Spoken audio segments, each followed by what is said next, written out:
Pembangunan di bidang pertahanan dan keamanan. Pertahanan dan keamanan merupakan bagian dari ketahanan nasional. Selain itu juga merupakan salah satu fungsi pemerintahan negara. Upaya yang dilakukan dalam bidang pertahanan ditunjukkan untuk segala ancaman yang datang dari luar negeri, dan upaya dalam bidang keamanan yang ditunjukkan terhadap ancaman dari dalam negeri.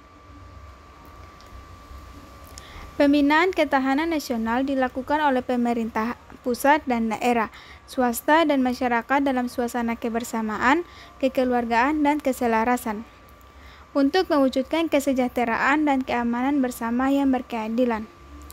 Untuk itu, ketahanan nasional harus selalu dipupuk, dibina, dan ditingkatkan secara terus-menerus berdasarkan wawasan Nusantara dalam upaya pembangunan nasional di segala aspek kehidupan. Hal ini berarti bahwa untuk membentuk aparatur pemerintah yang bersih sebagai kader pimpinan nasional dalam menjaga persatuan dan kesatuan harus mengacu kepada ketahanan nasional.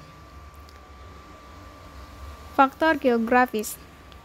Secara geografis, wujud negara dapat berupa: pertama, negara dikelilingi daratan seperti Laos, Swiss, Afghanistan; kedua, negara daratan dengan sebagian perairan laut seperti Irak, Brunei Darussalam; tiga, negara pulau seperti Australia, Malagasy; empat, negara kepulauan misalnya Indonesia. Pengaruh letak geografis terhadap politik melahirkan geopolitik, geostrategi, sehingga dikenal dengan wawasan nasional suatu bangsa yang tumbuh karena pengaruh tersebut. Pengaruh tersebut dikenal dengan istilah wawasan benua, samudra, atau kombinasi. Bangsa Indonesia berpendapat bahwa wawasan-wawasan tersebut di atas bersifat rawan dan tidak kekal. 2. Faktor penduduk. Penduduk adalah manusia yang mendiami suatu wilayah negara. Manusia adalah faktor penentu dalam melakukan suatu tindakan. Dengan demikian, manusia menentukan apa yang harus kita lakukan untuk meningkatkan ketahanan nasional. Dalam arti bahwa pengusahaan penyelenggaraan negara untuk kesejahteraan dan keamanan tergantung pada manusia. Segi positif dari pertumbuhan penduduk adalah pertambahan angkatan kerja. Jadi, juga bertambahnya tenaga kerja sebagai potensi peningkatan kapasitas produksi, tetapi harus disertai dengan bertambahnya kesempatan kerja. Pertumbuhan penduduk yang cepat bila tidak disertai dengan pertumbuhan lapangan kerja akan menimbulkan pengangguran. Pengangguran yang diakibatkan oleh krisis moneter dapat menimbulkan dampak sosial, ekonomi, dan hankam. Faktor kekayaan alam. Sifat kekayaan alam di bumi didistribusikan tidak merata, tidak teratur, sehingga ada negara kaya sumber daya alam dan miskin sumber daya alam.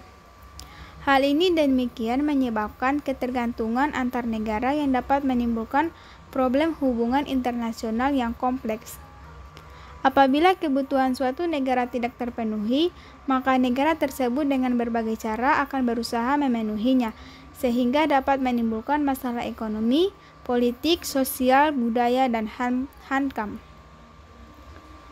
Kekayaan alam suatu negara adalah segala sumber dan potensi alam yang didapatkan di bumi, di laut, di udara yang berada di wilayah suatu negara, dan dapat dirinci sebagai berikut.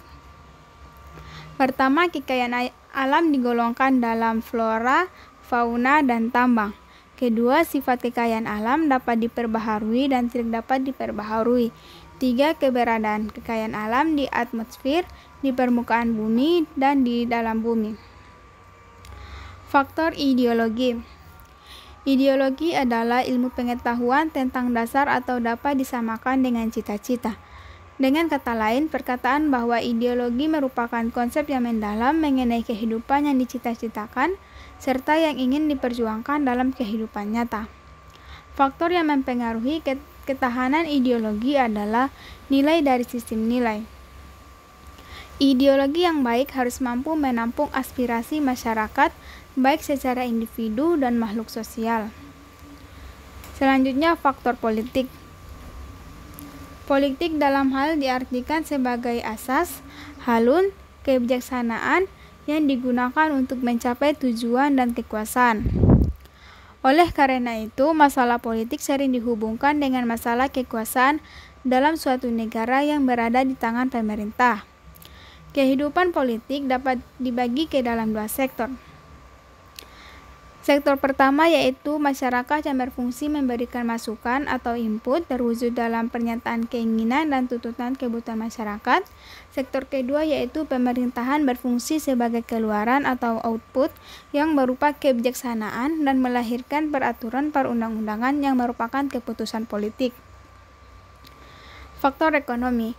Dalam usaha mewujudkan ketahanan ekonomi bangsa diperlukan stabilitas ekonomi yang sehat dan dinamis, dan mampu menciptakan kemandirian dengan daya saing tinggi serta muaranya untuk kemakmuran rakyat yang adil dan merata. Pembangunan diharapkan memantapkan ketahanan ekonomi melalui iklim usaha yang sehat serta pemanfaatan iptek, tersedianya barang dan jasa dan meningkatkan daya saing dalam lingkup perekonomian global. Faktor sosial budaya. Ketahanan sosial budaya diartikan sebagai kondisi dinamik budaya bangsa yang berisi keuletan untuk mengembangkan kekuatan nasional dalam menghadapi dan mengatasi ATHG, baik yang datang dari dalam dan luar, yang langsung dan tidak langsung membahayakan kelangsungan hidup sosial NKRI berdasarkan Pancasila dan Undang-Undang Dasar 1945. Faktor yang terakhir yaitu faktor militer.